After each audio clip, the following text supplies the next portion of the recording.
Bago tayo magsimula sa ating istorya, sandali lang at makiisa ka muna sa atin. I-comment mo naman kung taga saan ka at anong oras ka nanonood ngayon dahil gusto kong malaman kung hanggang saan nakakarating ang mga kwentong tulad nito. At habang binabasa mo ang kwento ni Yandro, baka sakaling may isang tagpo rito na tumimo sa puso mo. Dahil minsan, ang buhay ng isang taong halos hindi na pinapansin ng mundo, siya pa pala ang may dalang pinakamalaking himala.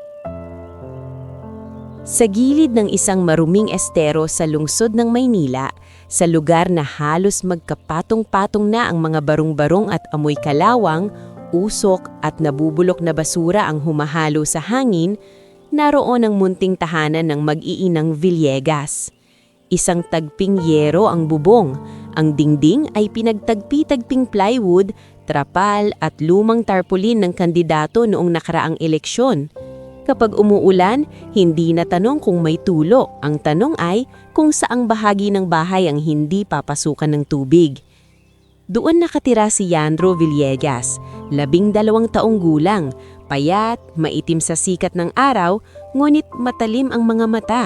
Sa murang edad, natutuhan na niyang gumising ng mas maaga kaysa sa mga tandang sa palengke. Hindi dahil masipag siyang bata sa kagustuhan niyang maging mabuting halimbawa, kundi dahil kung hindi siya babangon ng madaling araw, wala silang kakainin. Yandro, anak, mahina ngulit paos la tawag ng kanyang ina mula sa kanto ng silid. Mag-ingat ka mamaya, huwag ka masyadong lalayo. Agad na lumapit ang bata kay Melsa, ang kanyang ina, na nakahiga sa manipis na banig. Namumutla ang mukha nito at ilang araw nang hindi mawala-wala ang ubo. Tinapik ni Yandro ang nanlalambot nitong kamay. Opo, Nay. Sa may palengke lang po ako at sa likod ng mall. Marami raw kahon doon pag Lunes. Kapag umapagod ka, umuwi ka agad. Pilit na sabi ni Melsa bago mahigpit ang pag-ubo. Huwag mong ubusin ang lakas mo para sa amin. Ngumiti si Yandro pero may paitang ngiting iyon. Para kanino pa po ba ako lalakas, Nay? Sa sulok naman ng bahay, nakaupo ang kanyang 7 taong gulang na kapatid na si Pining, nakabalot pa ng lumang kumot kahit tirik na ang araw sa labas. Pinapanood lang siya nito habang isinasabit niya sa balikat ang sako.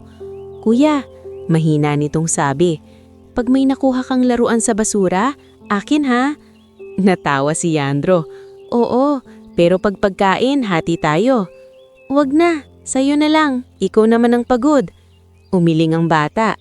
Hindi pwede, basta tayong 3, hati-hati.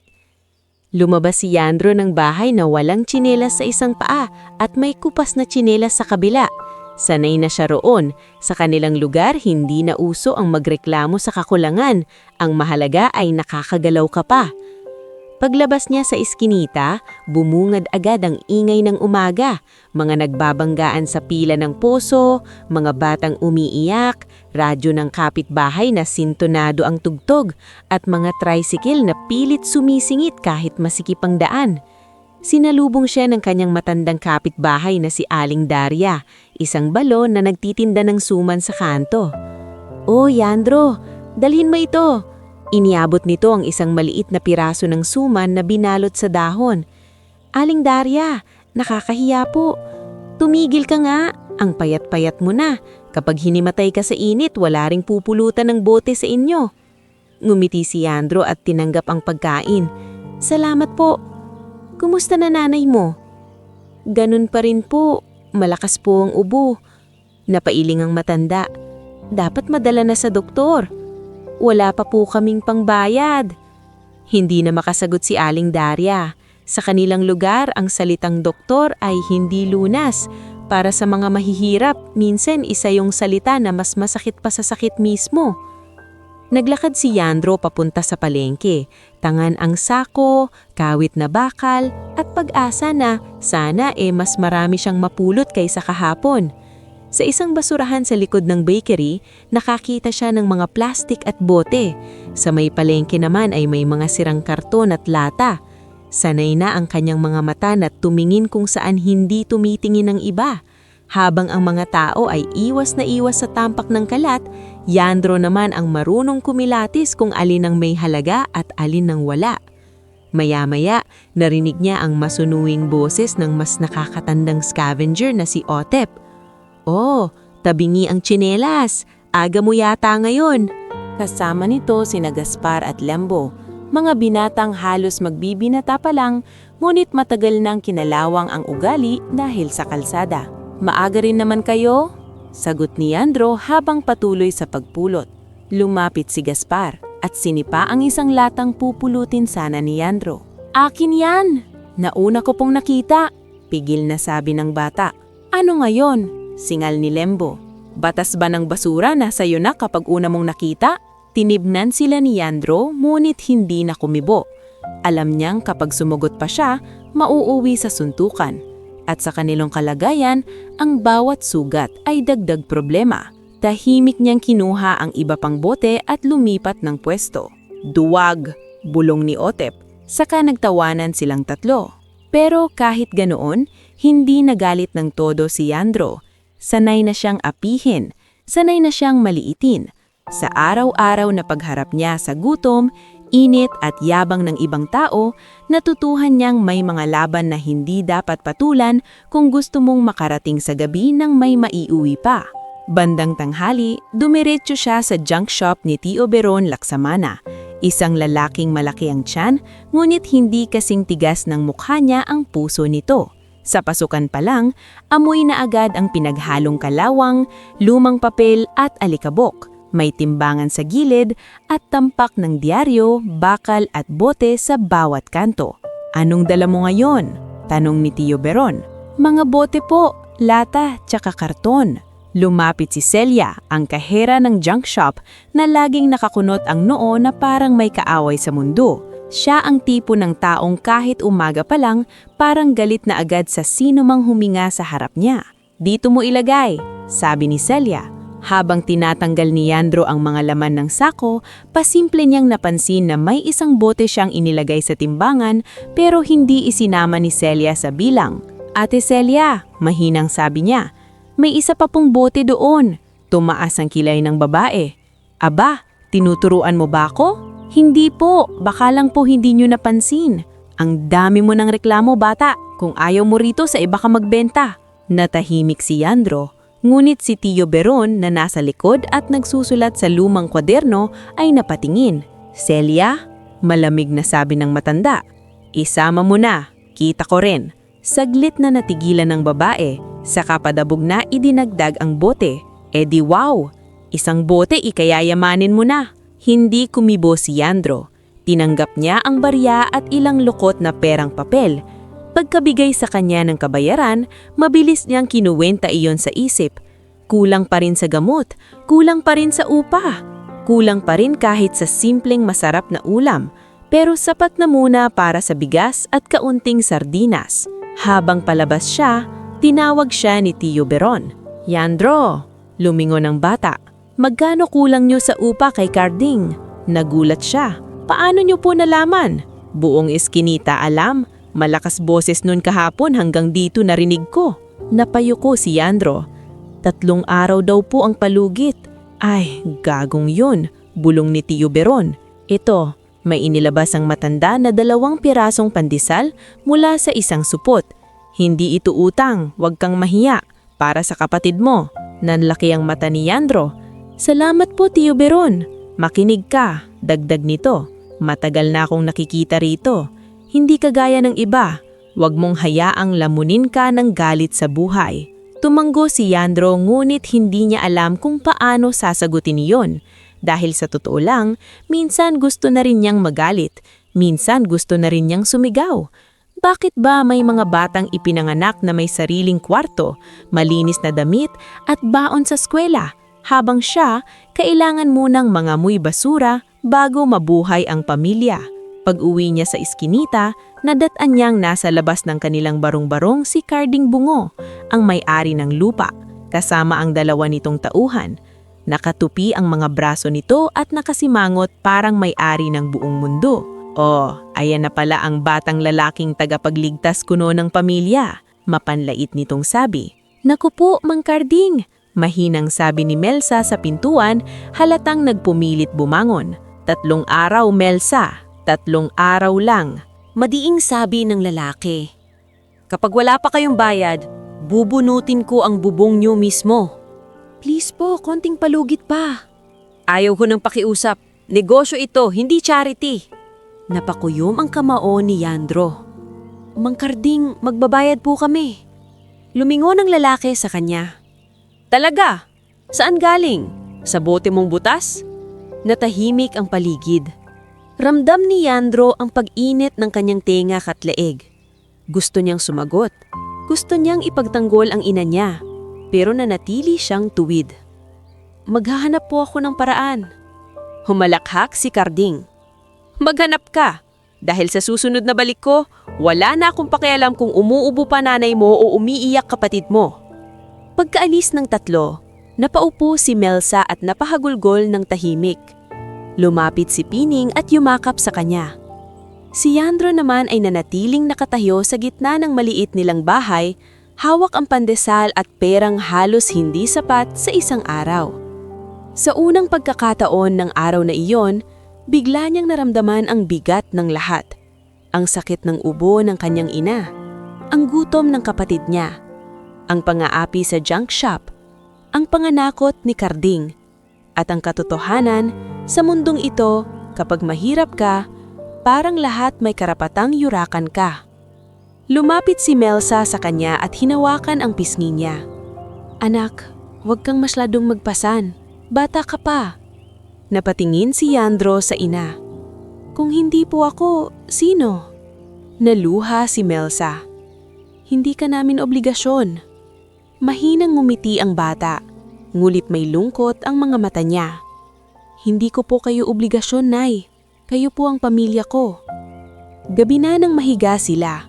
Ngulit hindi nakatulog agad si Yandro. Naririnig niya ang pag-ubo ng kanyang ina at ang mahinang paghinga ni Pining sa kanyang tabi. Sa labas, may mga lasing na nag-aaway, may kumalakalabog na yero, at may mga asong naguunahan sa mga buto sa kanal.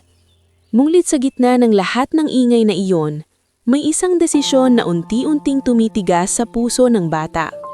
Kinabukasan, hindi na siya magpapalimit sa palengke at sa likod ng mall. Lalayo siya. Pupunta siya sa mga lugar na iniiwasan ng karanimang batang nangangalakal. Sa mga service road, likod ng mga malalaking gusali, at maging sa mga tambakan malapit sa mga pribadong establishmento kung saan mas malaki ang kita, ngunit mas malaki rin ang panganib. Dahil sa loob ng 3 araw, kailangan niyang humanap ng paraan para hindi sila mapalayas. At hindi niya alam, ang desisyong iyon, ang simpleng paglayo para maghanap ng mas maraming basura, ang magtutulak sa kanya palapit sa isang lugar na babago hindi lamang sa buhay niyang basurero, kundi sa kapalaran ng isang pamilya na napakayaman na hindi pa niya kailanman nakikilala. Bago tayo magpatuloy sa susunod na bahagi ng ating istorya, makiisa ka muna sa atin. I-comment mo naman kung taga saan ka at anong oras ka nanonood ngayon. Nakakatuwang isipin na sa iba't ibang sulok ng mundo, may mga pusong sabay-sabay na nakikiramay, kinikilig at nasasaktan sa iisang kwento. Kaya samahan mo ako sa pagpapatuloy ng buhay ni Yandro. Dahil sa bahaging ito, mangsisimula ng umikot ang kapalaran sa paraang hindi niya kailanman inaasahan. Magdamag, halos hindi nakatulog si Yandro. Paulit-ulit sa isip niya ang boses ni Mang Karding, ang ubo ng kanyang ina, at ang pangungusap na para bang unti-unting kinikiliti ang takot sa dibdib niya. 3 araw. 3 araw bago sila tuluyang mawalan ng bubong. Kaya bago pa sumilip ang araw, nakabangon na siya. Tahimik siyang bumangon mula sa banig upang hindi magising si Pining. Ngulit gising na pala si Melsa. Anak, paos na sabi nito. Aalis ka na? Opo, Nay. Mahinang sagot ni Yandro habang inaayos ang lumang sako. Lalayo po ako ngayon, baka mas marami pong mapulot. Agad na umupo si Melsa, halik-halat hirap na. Huwag, Yandro, delikado. Sa mga malalaking gusali, may mga gwardya. Baka mapagkamalan ka pang magnanakaw. Lumapit siya at hinawakan ng kamay ng ina. Wala na tayong choice, Nay. Meron. Sagot ni Melsa, nangingilid ang luha. Pwede tayong makiusap ulit. Napangiti si Yandro, ngunit mabigat ang ngiting iyon. Nay, sa mga tulad natin ang pakiusap, minsan parang hangin lang. Dumadaan pero walang gustong humawak. Natahimik si Melsa. Alam niyang tama ang anak niya at iyon ang mas masakit tanggapin. Sa murang edad, ang batang dapat naglalaro pa sana ay marunong nang magsalita na parang matandang ilang dekada nang sinasaktan ng buhay. Lumapit si Pining na kagigising lang, kusotong mata at magulo ang buhok. Kuya, uuwi ka agad ha? Oo, sagot ni Yandro. Pag may nakuha akong pera, bibilhan kita ng itlog. Dalawa? Napatawa siya ng bahagya. Kapag sinuwerte, 3 pa. Bago siya lumabas, may inabot si Melsa sa kanya. Isang lumang panyo na dati pang gamit ng kanyang ama noong nabubuhay pa. Kupas na iyon at halos manipis na sa kalumaan. Dalhin mo ito, sabi ng babae. Pampunas ng pawis. Tinanggap iyon ni Yandro at inilagay sa bulsa. Hindi na siya nagsalita. Alam niyang kapag humaba pa ang usapan, baka hindi niya kayaning umalis nang hindi naiiyak. Mula sa estero, naglakad siya ng mas malayo kaysa karaniwan. Dinaanan niya ang palengke, ang terminal ng jeep, ang likod ng isang supermarket at ilang compound na dati ay hindi niya pinapansin. Habang tumatagal ang lakad, mas nagiging kakaiba ang paligid. Unti-unting nawawala ang mga kalyeng sanay siya at napapalitan ng mas malalapad na daan, mas mataas na pader at mga gusaling kulay puti at salamin. Nang sumikat ng buo ang araw, narating niya ang isang distrito ng lungsod na ibang-iba sa kanilang lugar. Malinis ang kalsada, halos walang kalat, tahimik ang paligid. Pero para kay Yandro, ang mga ganitong lugar ang kadalasang may malaking posibilidad na mapupulot sa likuran. Mga karton ng deliveries, plastic mula sa supplies at kung minsan, mga bote mula sa pantry ng mga empleyado. Napahinto siya nang makita ang isang malaking pribadong ospital. Mataas ang bakod, makintab ang mga bintana, at may maayos na hardin sa harap. Sa entrance pa lang makikita mo na agad na ang mga taong nakakapasok doon ay hindi tulad ng mga taong pumipila sa health center kung saan kailangan pang maghintay ng ilang oras para lang matawag ang pangalan. Sa loob ng hospital na iyon, sa isang silid na may mamahaling kagamitan at malalamig na ilaw, unti-unting gumuho ang mundo ng mag-asawang Leandro at Celestine Vergara. Nakahiga si Celestine sa kama, namumutla, basang-basa ang luha sa pisngi. Kapapanganak pa lamang niya ng mas maaga sa inaasahan at mula pa kanina ay tila isang bangungot ang lahat. Sa gilid ng kama ay nakatayo si Leandro, suot pa rin ng gusot na mamahaling polo at hindi malaman kung paano hahawakan ng sariling takot. "Nasaan ang anak ko?" Nanginginig na tanong ni Celestine. "Bakit hindi ninyo siya dinadala rito?" Nagpalitang tingin ng dalawang nurse. Sa harap nila ay nakatayo si Dr. Nicanor Valenia, ang kilalang neonatal specialist ng ospital. Galing daw, matalino, bihasa. Ngunit sa oras na iyon, malamig ang boses niya at mas malamig ang mukha. "Mrs. Vergara?" Mabigat ngunit kontroladong sabi niya. "Ginawa namin ang lahat. Naging komplikado ang paghinga ng bata. His vitals dropped significantly." "Buhay ba siya o hindi?" Singha ni Leandro, halos mawalan na ng pasensya. Bahagyang yumuko si Dr. Nicanor, pagkatapos ay nagsalita sa paraang tila sanay na siya sa ganitong eksena. "I'm sorry, the baby did not make it." Para iyong martilyong dumiretsa sa dibdib ni Celestine. "Hindi," bulong niya. Hindi pwede. Narinig ko siyang umiyak. Narinig ko." "Ma'am," putol ng doktor, "may mga pagkakataong may reflex sounds pagkatapos ng delivery. Hindi ibig sabihin niyon na stable ang bata." "Dalhin niyo sila rito," napasigaw si Celestine. "Kahit minsan lang, kahit mahawakan ko man lang." Ngunit nanatiling matigas ang mukha ni Dr. Nicanor. Mas makakabuti pong hod na ninyong makita sa kalagayan niya ngayon. Napaatras si Celestine sa sakit. Wala man lang akong karapatan bilang ina. Sumingit si Leandro, puno ng galit. Dr. Valenia, sabihin mo sa akin ang totoo. Lahat ba ng pwedeng gawin ay ginawa ninyo? Mr. Vergara, malamig na sagot ng doktor. Hindi ito ang oras para pagdudahan ng proseso namin. Nanggigigil man si Leandro, wala siyang nagawa kundi hawakan ng nanginginig na kamay ng asawa. Ngunit sa loob-loob niya, may maliit na bahagi ng sarili na hindi lubos makapaniwala. Hindi niya maipaliwanag kung bakit, pero may kung anong mali sa paraan ng doktor magsalita. Masyadong mabilis, masyadong tiyak, at parang gusto nang tapusin ng lahat bago pa sila makapagtanong ng mas marami. Sa labas ng silid, si Head Nurse Rizette Pardo ay naglalakad ng mabilis sa koridor. Tinawag siya ni Dr. Nicanor sa gilid. Rizette, mahinang sabi nito ngulit may diin. Ayusin mo na ang transfer. Doc, alanganing sagot ng nurse. Sigurado po ba tayo? Wala na po talagang... Napasulyap si Dr. Nicanor sa kanya. Malamig at mapanganib ang tingin. Ayaw kong inuulit ang sarili ko. Napalunok si Rizette. Opo, Doc. Kasunod noon, pinatawag niya ang utility aide na si Marlon Tase, isang lalaking sanay sa mga utos ng ospital, ngunit hindi sanay sa pagdadala ng bagay na may ganitong kabigat na pakiramdam. Marlon, sabi ni Rizette, dalhin mo ito sa service bay, may magpipick up. Tinanggap ng lalaki ang insulated medical container. Magaang iyon, gulit tila napakabigat para sa kanyang budhi. Ma'am, sanggol po ba ito?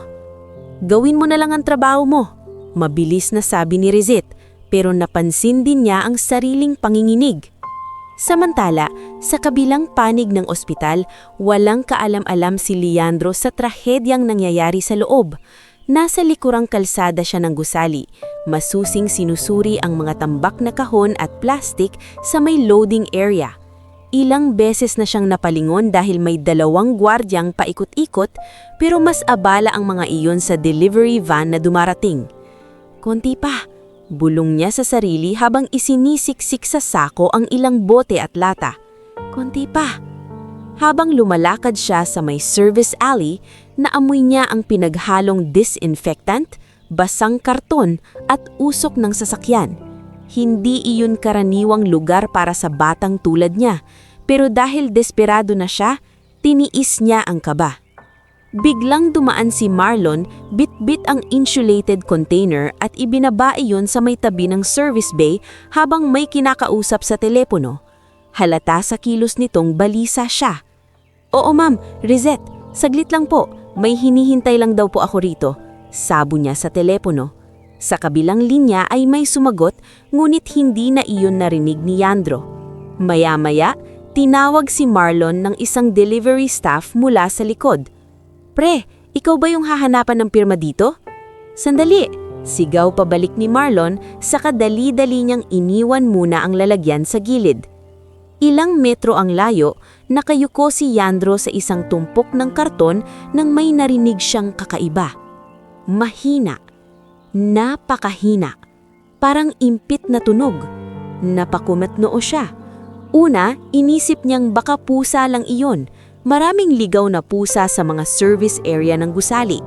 Ngunit nang tumigil siya at makinig muli, narinig niya ulit ang tunog. Mas malinaw sa pagkakataong iyon. Parang isang munting iyak. Napalingon siya sa paligid. Walang tao sa mismong tabi ng container. Abala ang ilang staff sa mas malayong bahagi ng service road. Unti-unti siyang lumapit, nanginginig ang dibdib. Sa bawat hakbang, mas lumilinaw ang tunog. May tao ba dyan? Mahinang sabi niya kahit alam niyang imposibleng may sumagot. Napaluhod siya sa tabi ng insulated container. Nanlamig ang kanyang kamay. Saglit siyang nag-atubili. Baka magalitan siya. Baka mapahamak siya. Baka magpagkamalan siyang magnanakaw. Ngunit muling narinig niya ang mahinang iyak. Sa pagkakataong iyon, hindi na siya nagdalawang isip. Dahan-dahan niyang inangat ang takip at sa sandaling bumukas iyon, parang tumigil ang mundo ni Yandro. Sa loob, nakabalot sa manipis na tela, naroon ang isang bagong silang na sanggol. Maputla ang balat, namumula ang maliliit na labi, malamig ang mga kamay, ngunit gumalaw ito, mahina, pilit, buhay. Diyos ko, pabulong na sabi ni Yandro, nanlalaki ang mata. Buhay ka pa! Hindi niya alam ang tamang gawin, ngunit alam niyang mali ang nangyayari. Sanggol ito, hindi gamit, hindi basura, hindi bagay na basta na lang iniiwan sa gilid. Dali-dali niyang kinalong ang bata, ngunit natakot siyang baka lalo itong lumamig. Naalala niya ang lumang panyo ng kanyang ama sa bulsa. Kinuha niya iyon at maingat na idinagdag sa manipis na balot ng sanggol, sakay hinakap ito sa dibdib para mainitan ang kanyang katawan. Sandali lang, huwag ka munang bibitaw. Bulong niya, para bang naiintindihan siya ng bata. Napalingon siya sa ospital. Pwede siyang tumakbo pabalik at isigaw iyon. Pero paano kung ang mismong mga taong dapat magligtas dito ang may kagagawan kung bakit ito nandoon? Hindi niya kayang ipaliwanag, ngunit may kakaibang takot na humawak sa kanya. Muli niyang narinig ang mahinang iyak ng sanggol. At sa loob lamang ng ilang segundo, gumawa si Yandro ng desisyong magpapabago sa lahat. Tatakas muna siya palayo roon, hindi para nakawin ng bata, kundi para humanap ng totoong tutulong. Humigpit ang hawak niya sa sanggol at nagsimulang tumakbo palabas ng service alley, tangan ang sako sa isang balikat at ang munting buhay na hindi niya kilala, ngunit ayaw niyang hayaang mamatay sa kabilang braso. Sa bawat yabag niya, hindi niya alam na palapit siya hindi lamang sa pinakamalaking panganib sa kanyang buhay, kundi sa sandaling magtatagpo ang mundo ng isang basurerong bata at ng isang bilyonaryong pamilyang durog na durog sa pag-aakalang na wala na ang kanilang anak. Bago tayo magpatuloy sa susunod na bahagi ng ating istorya, makiisa ka muna sa atin. I-comment mo naman kung taga saan ka at anong oras ka nanonood ngayon. Nakakatuwang isipin na habang binabasa mo ang kwentong ito, may isa ka ring lugar sa mundo na tinatahanan. At tulad ni Yandro, baka dumaan ka rin sa mga araw na pakiramdam mo ay wala ng pag-asa.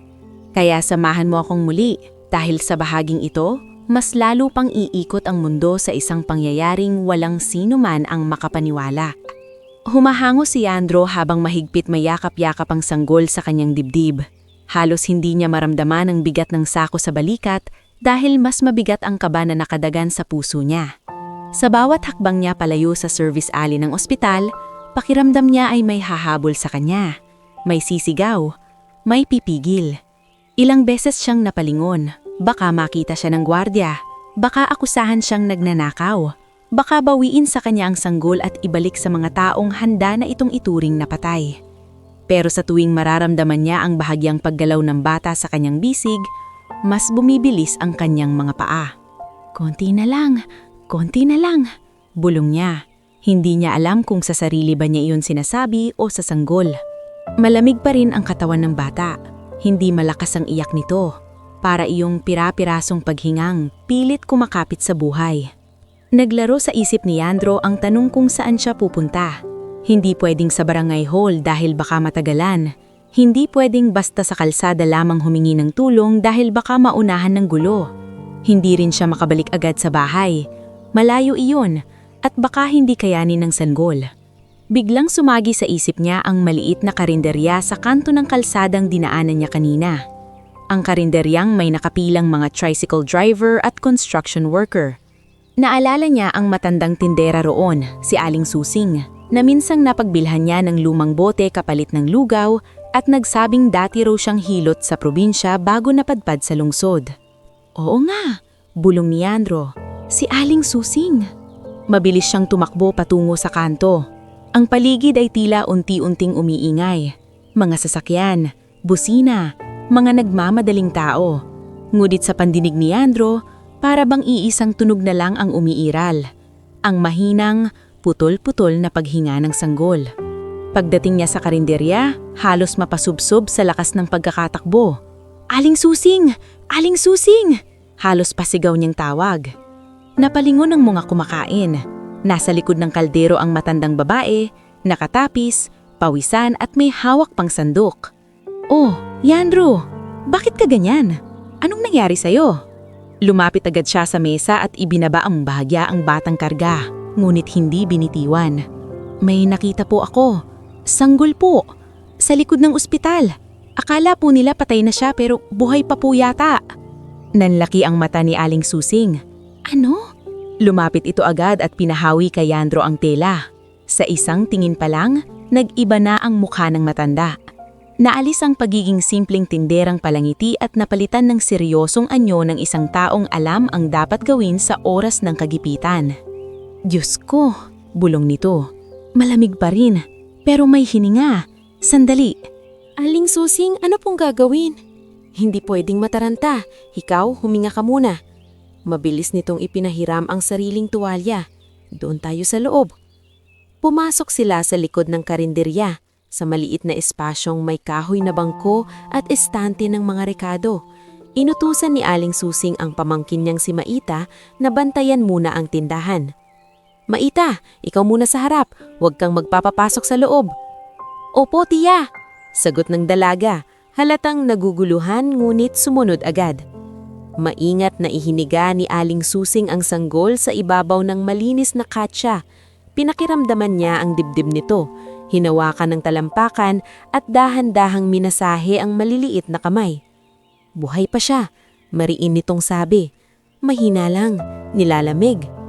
Parang nabawasan ang pader na nakadagan sa dibdib ni Yandro nang marinig niya iyon. Sabi ko po gumalaw siya. Napatingin sa kanya si Aling Susing. Saan mo eksaktong nakita? Sa likod po ng malaking ospital, nasa isang malamig na lalagyan. Parang iniwan lang. Saglit na napapikit ang matanda. Parang may naiisip na hindi niya gustong isipin. Hindi basta-bastang nangyayari yan. Dadalhin po ba natin pabalik? Hindi agad sumagot si Aling Susing. Sa halip, pinabuksan niya ang maliit na dekoryanteng kalan at nagpainit ng tubig. Kumuha siya ng malinis na bimpo at bahagyang pinunasan ng katawan ng sanggol upang maibalik ang init nito ng paunti-unti. Makinig ka sa akin, Yandro, sabi niya habang abala ang mga kamay. Hindi natin agad ibabalik kung may mali nang nangyari roon. Baka mapahamak lang lalo ang bata. Pero paano po kung hinahanap na siya? Mas dapat nga tayong mag-isip. Hindi mo ba naisip kung totoong akala nilang patay na ito, bakit iniwan sa ganong lugar? Bakit hindi maayos ang proseso? Hindi yan normal. Napalunok si Yandro. Hindi niya iyon lubos na naisip kanina dahil nanaig ang takot. Pero ngayon na naririnig niya mula sa ibang tao, mas lalo siyang kinilabutan. Aling Susing, mahina niyang sabi. Baka habulin po ako, baka sabihin ninakaw ko. Tumingin sa kanya ang matanda. At sa unang pagkakataon ay nakita ni Andrew sa mukha nito ang tunay na awa. Ikaw ang sumagip bata, huwag mong kalimutan yan. Sa loob naman ng ospital, unti-unting nadudurog si Leandro Vergara habang pinipilit niyang manatiling matatag para sa asawa. Nakatayo siya sa labas ng silid ni Celestine, nakatitig sa salaming bintana, ngunit walang nakikita. Ang isip niya ay magulo. Parang may butas ang lahat ng paliwanag na natanggap niya, ngunit wala siyang makahawakang konkretong dahilan. Lumapit sa kanya si Veronique Dalisay, ang hipag niya, nakasuot ng mamahaling damit at may mukha ng pag-aalalang tila sinadya ang bawat tiklop. Leandro, malambot nitong sabi, magpakatatag ka para kay Celestine. Hindi siya tumingin. Hindi ko maintindihan kung bakit ang bilis ng lahat. Ganito talaga minsan, mas mabuting tanggapin na lang habang maaga. Doon lang siya napatingin rito. Tanggapin? Kapatid ng asawa ko ang kausap ko ngayon, hindi abogado ng trahedya. Bahadyang natigilan si Veronique, ngulit mabilis ding nabawi ang formal na mukha. Hindi ko ibig sabihin nun, nag-aalala lang ako sa inyo. Lumapit si Raf Elian, anak ni Veronique, isang bitanang nasa late teens na halatang hindi komportable sa tensyon. Mom, let him breathe. Raf, not now, malamig na sabi ng ina. Samantala, sa isang sulok ng hallway, Tahimik na nanginginig si Nurse Rizette. Ilang beses niyang tinawag si Marlon, ngunit hindi ito sumasagot. Nagsimula nang bumilis ang tibok ng dibdib niya. "Anong ginagawa mo, Marlon?" Bulbol niya. Sa karinderya naman, ilang minuto pa ang lumipas at bahagyang lumakas ang reaksyon ng sanggol. Mas malinaw ang iyak nito, ngunit mahina pa rin. Napaupo si Yandro sa sobrang gulat at ginhawa. "Umiiyak na po siya," halos pabulbol niyang sabi. "Magandang senyalis yan, pero hindi pa tayo ligtas. Kailangang madala siya sa tamang doktor." "Saang doktor po?" Napaisip ang matanda. "May dati akong suki dito, driver ng isang executive sa ospital na iyan. Minsan naikwento niya sa akin ang pamilya ng may-ari ng kung ano-anong negosyo. Vergara yata ang apelido. Kung tama ang kutob ko, importanteng bata ito." "Vergara," ulit ni Andro. Parang walang ibig sabihin sa kanya ang pangalan. Tumanggo si Aling Susing. At kung kanila nga, hindi pwedeng itago ang batang ito, pero hindi rin pwedeng ibalik lang ng walang saksi. Anong gagawin natin? Bago pa ito makasagot, may dumaan sa labas ng karinderya. Isang mamahaling itim na sasakyan, dahan-dahang huminto sa gilid. Bumaba roon si Leandro. Namumula ang mga mata. Nakalugmok ang balikat at tila hindi alam kung saan tutungo. Sumunod ang isa niyang aide na si Dario Sarmiento, hawak ang telepono. "Sir," sabi ni Dario, "we should go back. Ma'am Celestine might ask for you." Hindi ako makahinga sa loob. Parang may mali. Malamig na sagot ni Leandro. Napatigil siya nang makarinig ng mahinang iyak mula sa karinderya. Isang iyak ng sanggol. Sa una, parang binugbog ng alaala ang puso niya. Nanigas siya. Dahan-dahan siyang napalingon sa pinanggagalingan ng tunog. "Sir?" tanong ni Dario. Hindi sumagot si Leandro. Para siyang hinihila ng kung anong puwersa. Lumakad siya patungo sa karinderya, mabagal sa una, tapos mas mabilis. Sa loob, sakto ring isinasara ni Aling Susing ang kurtina sa maliit na silid nang maramdaman niyang may anino sa pintuan. "Pasensya na po, sarado ang..." Naputol siya nang makita ang lalaking nakatayo roon. Kahit hindi sila magkakilala, alam niyang hindi ordinaryong tao ang nasa harap niya. Ngunit hindi iyon ang tunay na nagpatigil sa kanya. Ang tunay na nagpabigat sa hangin ay ang titig ni Leandro na diretso sa sanggol na karga-karga pa rin ni Leandro. Para bang biglang nawala ang ingay ng kalsada. Nagtama ang mga mata ng bilyonaryo at ng batang basurero. Lalong humina ang tuhod ni Leandro nang makita niyang nanginginig ang kamay ng lalaki. Ang batang iyan," paos na sabi ni Leandro. Mabilis na lumapit si Dario. "Sir, teka lang." Ngunit hindi ito pinansin ni Leandro. Nakapako ang tingin niya sa munting mukha ng sanggol, sa ilong nito, sa hugis ng labi, sa maliit na birthmark sa gilid ng leeg. Isang detalye na ilang oras pa lang ang nakalipas ay nakita niya sa delivery room bago siya palabasin. "Hindi maaari," bulong niya. "Hinding maaari." Nahapigit ang hawak ni Leandro sa sanggol, hindi sa pag-aari kundi sa pagproteksyon. "Buhay pa po siya. Nakita ko po siya sa likod ng ospital. Iniwan po siya roon." Nanlaki ang mata ni Leandro. "Anong sabi mo?" "Sa may Sabis Bay po. Nasa loob siya ng malamig na lalagyan. Akala ko po patay pero umiyak po siya." Halos mawalan ng kulay ang mukha ni Leandro. Lumapit pa siya ng kaunti. Pagkatapos ay dahan-dahang inabot ang bata, ngunit hindi agad kinuha. Parang natatakot siyang mahawakan ito at maglaho na naman ng pag-asa. "Maaari ko bang..." bulong niya. Tumingin si Leandro kay Aling Susing. Tumanggo ang matanda. Maingat na iniabot ng bata ang sanggol sa lalaki. Pagkasalo ni Leandro sa sanggol, tila bumigay ang lahat ng pinipigilan niyang luha. Nanginginig ang labi niya at nang muling umiyak ng bahagya ang sanggol sa mismong mga bisig niya, hindi na siya nakapagsalita agad. "Lucian," pabulong niyang sabi, halos hindi makahinga. Anak ko! Anak ko!" Napatakbo si Dario palabas. "Sir, tatawag ako ng doktor. Tatawag ako mayon din." Ngunit hindi na iyon halos narinig ni Leandro. Nakayakap siya sa sanggol na sinabi sa kanyang patay na.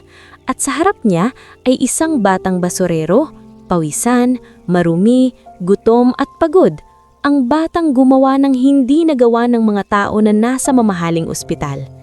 Napatingin si Leandro kay Yandro, puno ng pagkabigla, pasasalamat at nagsisimulang galit sa mga taong nagsinungaling sa kanya. Anong pangalan mo, iho? Yandro po. Tumanggo si Leandro, nangingilid pa rin ng luha.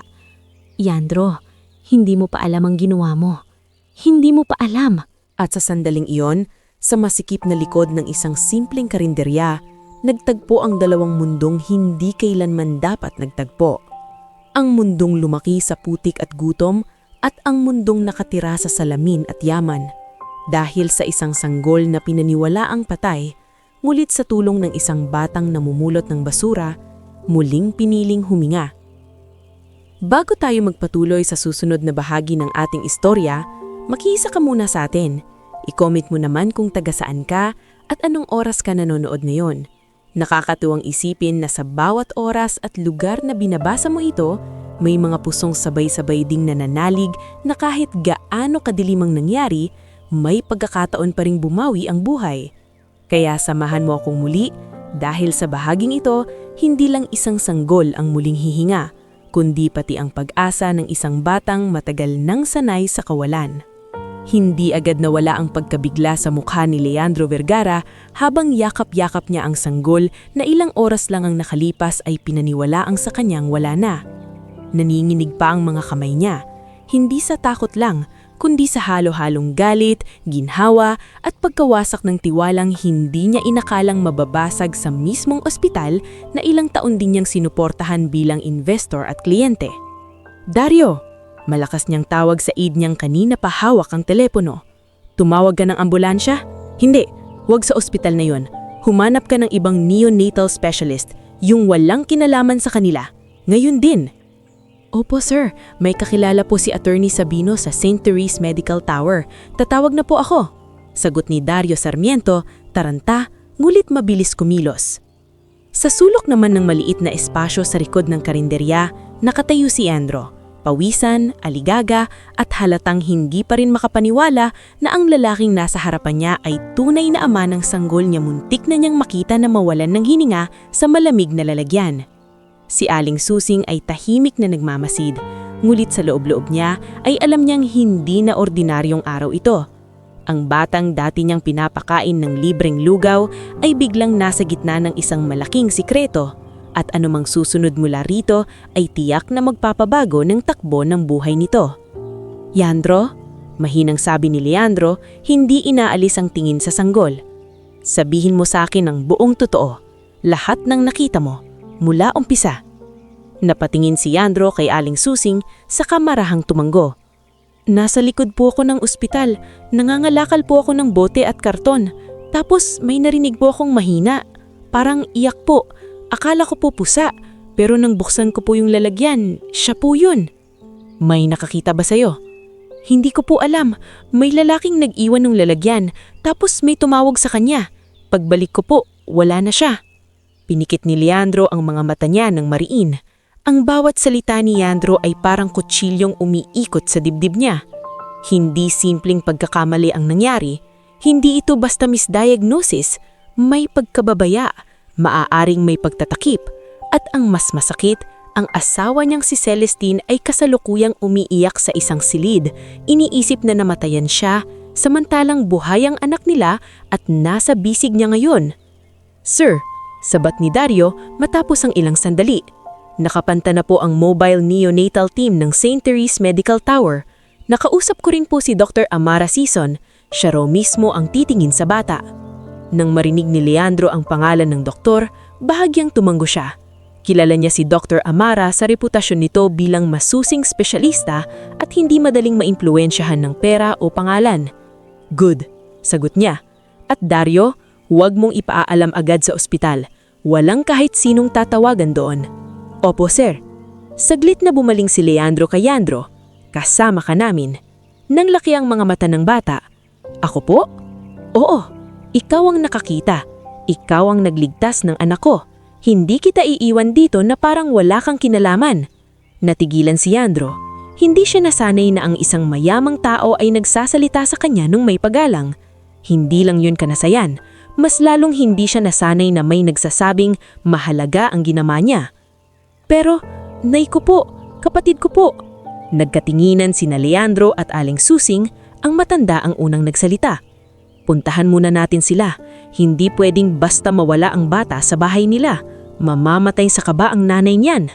Tumango si Leandro. Dario, magpadala ka ng isa pang sasakyan.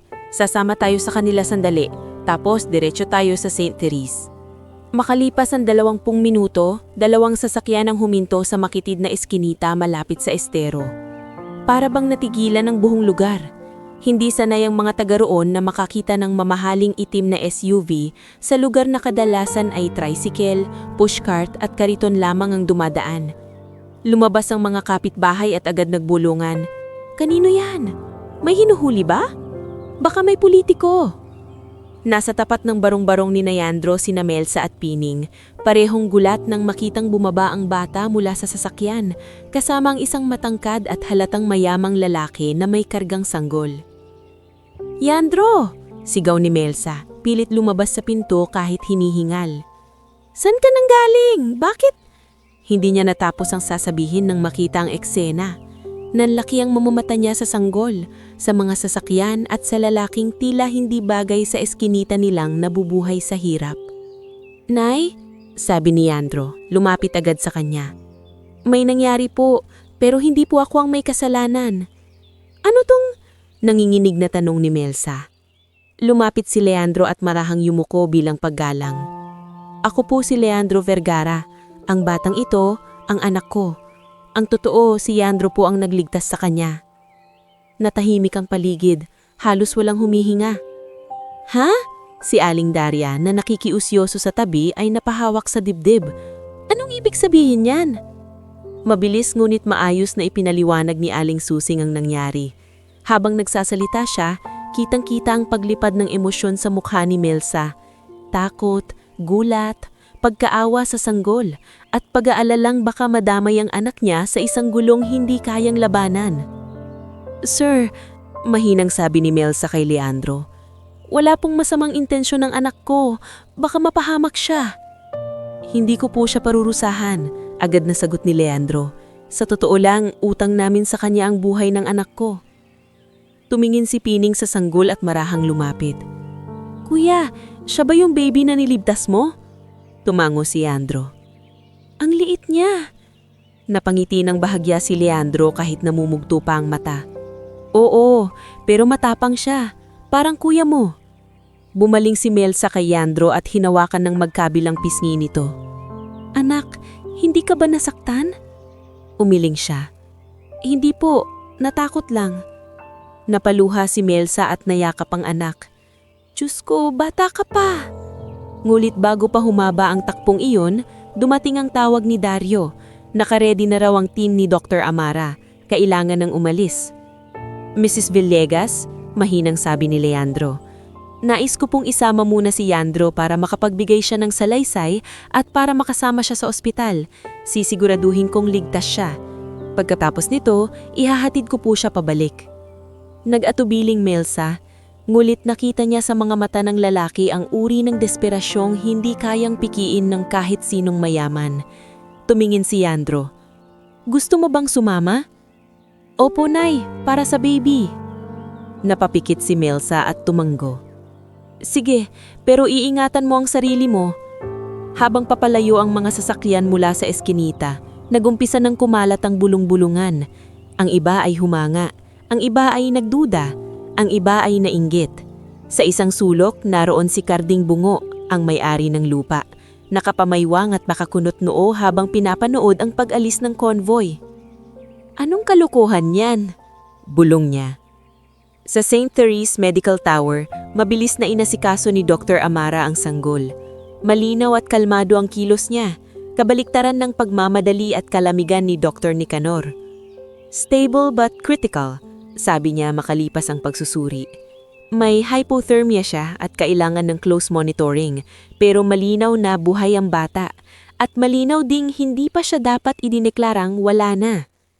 Nanigas ang panga ni Leandro. So, there was still a chance. More than a chance, sagot ni Dr. Amara, diretsahan. Someone failed this child. Parang nabigyan ng pangalan ng hinala ni Leandro. Hindi na ito kutob lamang. Hindi na ito sakit lang ng isang amang nawalan at muling nakabawi. Isa na itong katotohanang may kailangang managot. Doktor? Tanong niya. Maaari ko bang ipaalam sa asawa ko? Sabihin mo na, pero siguraduhin mong maayos ang pagkakabigay ng balita.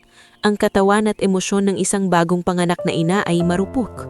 Sa private room na inihanda para kay Celestine matapos ilipat mula sa unang ospital, halos hindi makahinga sa pag-iyak ang babae.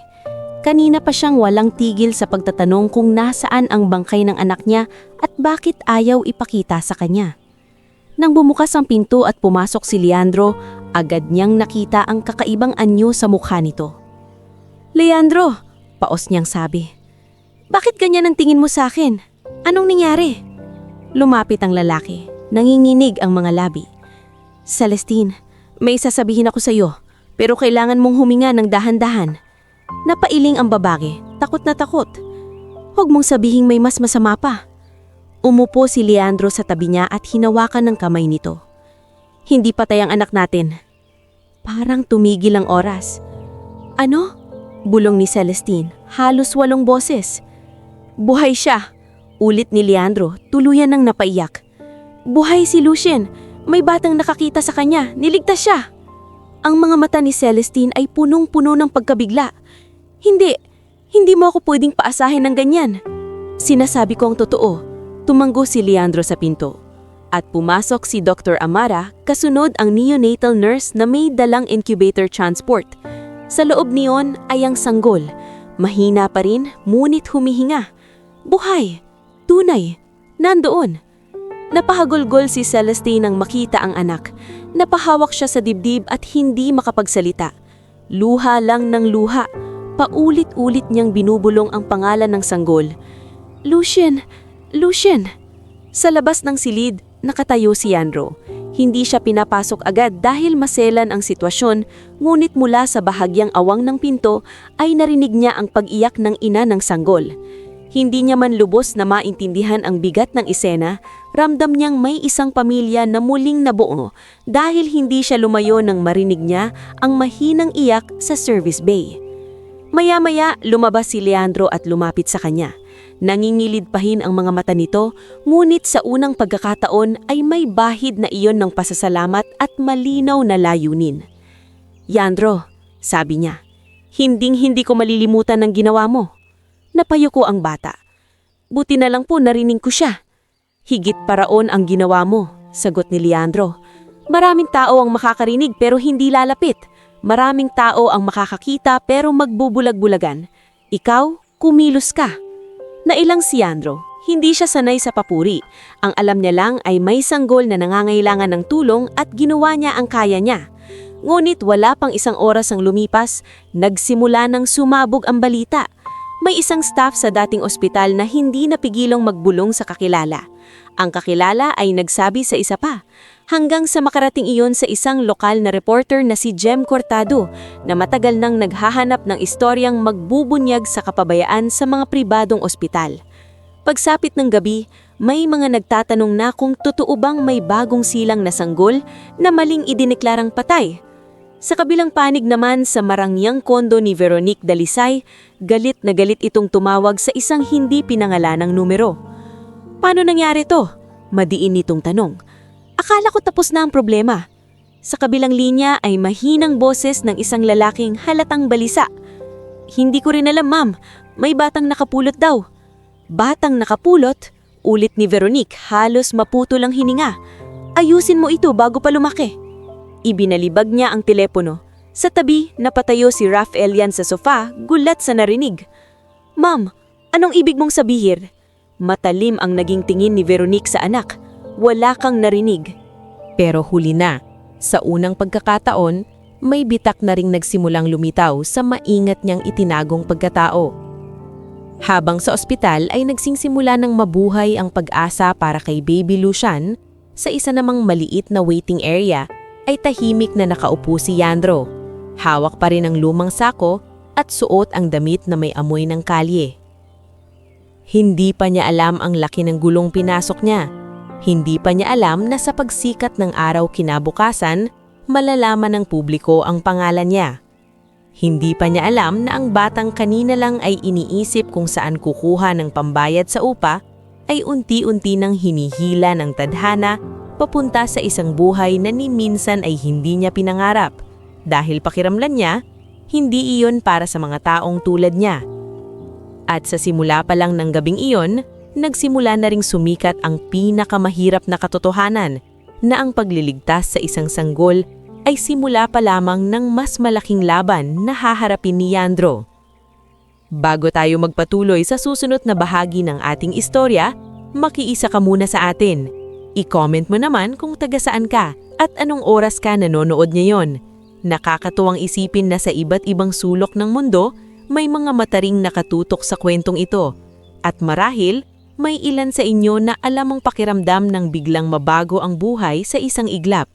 Kaya samahan mo akong muli, dahil sa bahaging ito, hindi lang pag-asa ang bubuhayin ng himalang nangyari, kundi pati galit, inggit at katotohanang matagal palang itinatago. Magdamag halos hindi nakatulog si Yandro sa maliit na waiting area ng St. Therese Medical Tower. Hindi dahil komportable siya roon, sa totoo lang pakiramdam niya ay maling tao siya sa maling lugar. Ang mga upuan ay sobrang linis, ang ilaw ay malamig ngunit maayos. Ang mga nurse na dumaraan ay hindi sumisigaw, walang amoy ng kanal, walang nag-aaway sa kanto, walang kalansing ng bote at lata. Para sa batang lumaki sa gilid ng estero, ang katahimikan ng mamahaling ospital ay halos kasing bigat ng ingay ng kahirapan. Hawak pa rin niya ang lumang sako na parang iyon na lang ang nagdurugtong sa kanya sa totoong buhay niya. Paminsan-minsan ay lumalabas si Dario Sarmiento para kamustahin siya. "May gusto ka bang kainin?" Tanong nito bandang madaling araw habang may dalang papel na supot. Umiling si Yandro. "Ayos lang po." "Kanina mo pa sinasabi yan, hindi pwedeng ayos lang. Bata ka." Maya-maya, inilapag nito sa tabi niya ang isang mainit na tinapay at gatas na nasa maliit na bote. Nag-atubili pa si Yandro, ngunit nang maalala niyang hindi pa halos kumakain buot ng umaga, tahimik na rin niyang tinanggap. "Salamat po," mahina niyang sabi. "Sir Leandro said you stay close. Safe ka rito." Safe. Iyon ang salitang bihirang marinig ni Yandro sa buong buhay niya. Sa eskinita nila walang nagsasabing safe ka. Ang karaniwan mong maririnig ay, "Mag-ingat ka, bilisan mo, huwag kang magpahuli," o "Tiisin mo na." Kaya nang marinig niya ang salitang iyon, parang may kung anong dumikit sa dibdib niya na hindi niya maipaliwanag. Pagsikat ng umaga, unang lumabas si Leandro Vergara mula sa silid kung saan nakaratay si Celestine at inoobserbahan si Baby Lucian. Halatang puyat at namingitim ang ilalim ng mata, ngunit may bagong tikas na sa tindig niya. Hindi na iyon ang tindig ng lalaking wasak at hindi malaman ang gagawin. Iyon na ang tindig ng isang amang may dahilan para lumaban. Lumapit siya sa kay Yandro at marahang umupo sa katakat nitong upuan. "Kamusta ka?" tanong nito bandang umaga, bagamat halatang nahihiya. Hindi agad nagsalita si Leandro, pinagmasdang niya muna ang bata, ang maruming layamang ng damit, ang bakas ng alikabok sa kuko, ang sako nitong ilang ulit ng natahi at ang mga matang pagod ngunit hindi nawawalan ng talas. "Hindi ako makapagpapasalamat ng sapat sa ginawa mo," sabi niya sa wakas. Napayuko si Yandro. "Nakita ko lang naman po siya." "Mali," sagot ni Leandro. Direktsahan ngunit hindi galit. "Maraming tao ang makikita at lalayo. Ikaw, lumapit ka. Maraming taong matatakot. Ikaw, kumilos ka. Huwag mong babaan ang bigat ng ginawa mo." Hindi alam ni Yandro kung ano ang isasagot. Sa buong buhay niya, sanay siyang mabawasan ang halaga niya. Sanay siyang makarinig ng, "Bata ka lang, basuriro ka lang, walang mangyayari sa'yo." Kaya hindi niya agad matanggap ang mga salitang tila sobrang laki para sa isang tulad niya. Bago pa makasagot si Yandro, dumating si Attorney Sabino Parel, ang abogado ng mga Vergara. Payat, maayos magsalita at tahimik ang dating, ngunit may talim sa mga mata na halatang sanay sa mga kasong hindi basta-basta. "Yandro?" sabi nito. "Kumakalat na." "Gaano kalala?" tanong ni Leandro. Iniabot ni Attorney Sabino ang cellphone. Sa screen ay makikita ang balita mula sa local digital page na hawak ng reporter na si Jem Cortado. "Newborn declared dead, found alive by scavenger boy outside private hospital." May kasunod ng maikling ulat at kahit wala pang nakapangalan ng buo ang ospital, halatang lalago ito sa loob lamang ng ilang oras. Tumigas ang panga ni Leandro. As expected. "Mas mabilis pa kaysa inaakala ko," sabi ni Sabino. May source sa loob na nagsalita. Tahimik na nakinig si Yandro.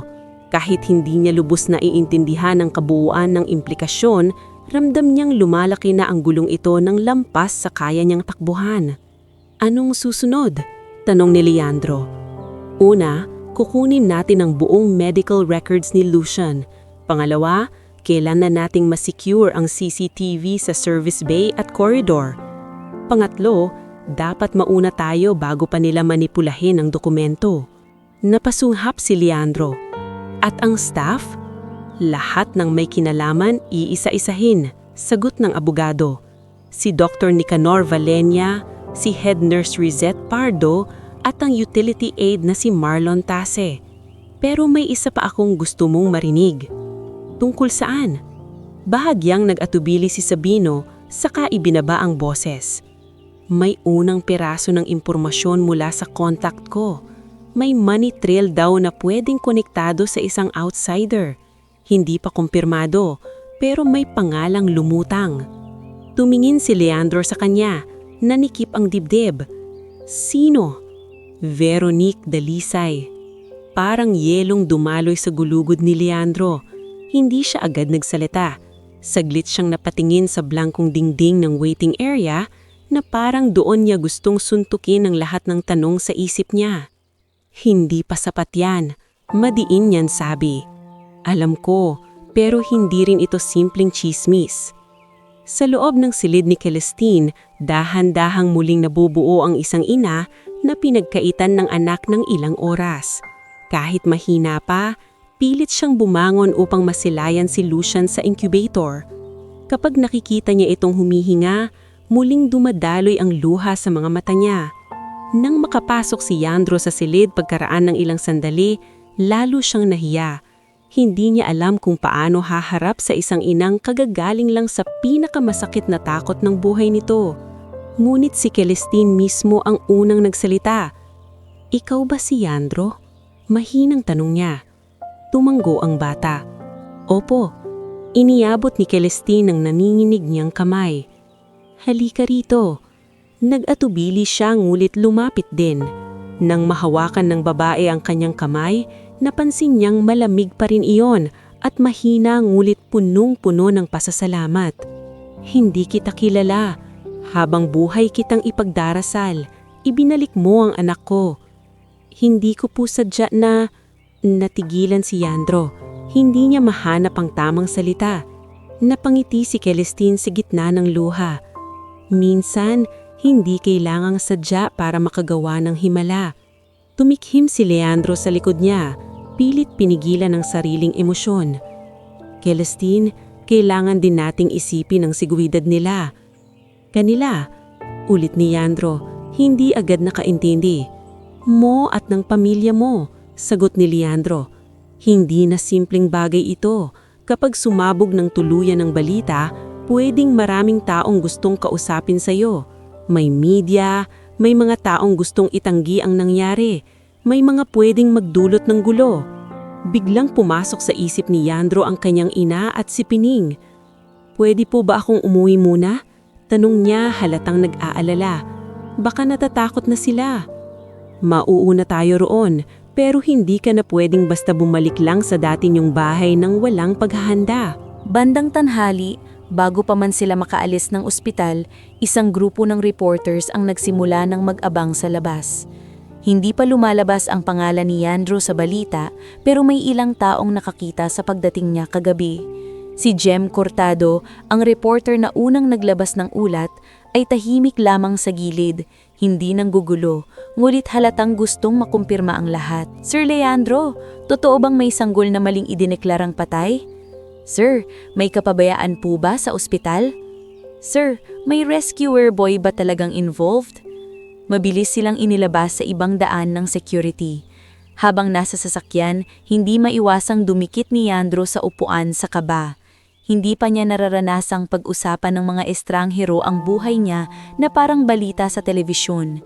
Pagdating nila sa iskinita, natagpuan nilang mas magulo ang paligid kaysa dati. May mga kapitbahay na nagkukumpulan, may ilan nang nagkukwentok ng iba't ibang bersyon ng nangyari, at may ilan ding nadadala sa inggit.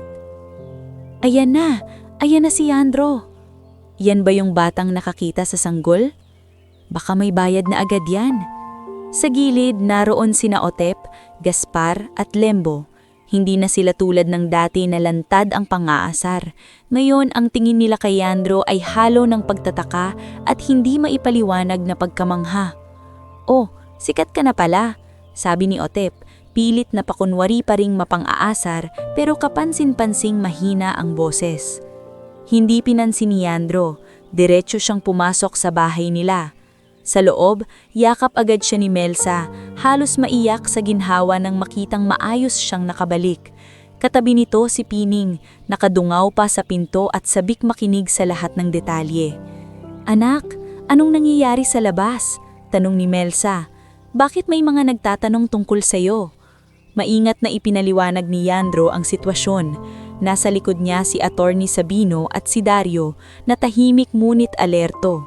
Nang marinig ni Melsa na pwedeng magkaproblema ang anak niya dahil sa mga taong gustong pagtakpan ang nangyari, agad siyang namutla. "Sir," nanginginig niyang sabi, "ayokong mapahamak ang mga anak ko." "Hinding-hindi ko po hahayaan," sagot ni Yandro. "Kaya narito ako para mag-alok ng pansamantalang matutuluyan sa inyo. Hindi charity ito, responsibilidad ko ito, dahil kung hindi dahil sa anak ninyo, wala ang anak ko." Nagkatinginan sina Melsa at Yandro. Sa labas ng bahay rinig ang mahinang bulungan ng mga kapitbahay.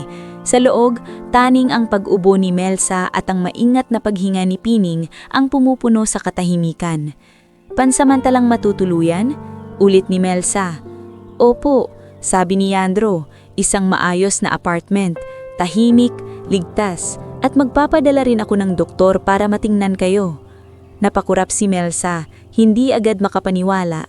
Sa buong buhay niya, walang mayamang lalaking pumasok sa barong-barong nila upang mag-alok ng tulong ng walang kapalit na kahiyahiya o mabigat na kondisyon. "Hindi po namin alam kung paano kayo babayaran," mahina niyang sabi. "Hindi niyo ako kailangang bayaran, ako ang may utang." Habang nag-uusap sila, may isang mukhang hindi masaya sa nangyayari, si Carding Bungo. Dumungaw ito sa pintuan at pilit sumingit sa usapan. "Oh, mukhang may bago na kayong padrino ah. Baka naman pwede na akong bayaran ngayon." Mabilis na humarap si Yandro, ngunit mas mabilis na naging reaksyon ni Leandro. "Magkano ang utang nila?" Nabigla si Carding. "Aba, isang buwang upa at..." "Totoong halaga," putol ni Attorney Sabino na parang sanay nang magbasa ng mukha ng mga sinungaling. Pawisan na sumagot si Carding at binanggit ang mas maliit na halaga na malinaw na malayo sa madalas niyang panakot kay Melsa. Tahimik na kinuha ni Dario ang pera mula sa embelope at iniabot iyon. "Bayad na," sabi ni Leandro, "at mula ngayon, hindi mo na sila guguluhin." Napatiklop ang bibig ni Carding at walang nagawa kundi tanggapin ang pera, habang ang mga kapitbahay sa labas ay unti-unti nang nakahahalata kung paanong sa unang pagkakataon may tumanggi sa pamilyang matagal nang sinisindak ng may-ari ng lupa. Pagsapit ng hapon, isinakay sina Melsa, Pining at Yandro sa sasakyan papunta sa pansamantalang apartment na inihanda ng mga Vergara. Habang nasa sasakyan, hindi maiwasang dumikit ni Yandro sa barong-barong nilang iniwan, sa tumutulobo bubong, sa basang dingding, sa makipot na daanan kung saan siya lumaki. Hindi pa niya alam kung hanggang kailan ang pagbabagong ito. Hindi pa niya alam kung biyaya lang ba ito o simula ng mas mabigat pang pagsubok. Ngulit malinaw ang isang bagay. Ang batang kahapon lang ay takot na mapalayas dahil sa 3 araw na palugo sa upa, ngayon ay isinasakay sa sasakyan na may tint, dinadala sa ligtas na tirahan at pinoproteksyonan ng mga taong dati ay hindi man lang niya alam na ibinaiba sa mundo. At habang ang buhay ni Baby Lucien ay unti-unti nang lumalakas sa loob ng incubator, ang pangalan naman ni Yandro ay unti-unti nang sumisikat sa paraang hindi niya hiningi. Isang liwanag na maaaring maging daan sa pag-angat, ngunit maaari ring magbukas ng pinto sa mga taong mas gugustuhing nanatili na lang siyang isang batang walang boses sa gitna ng basura.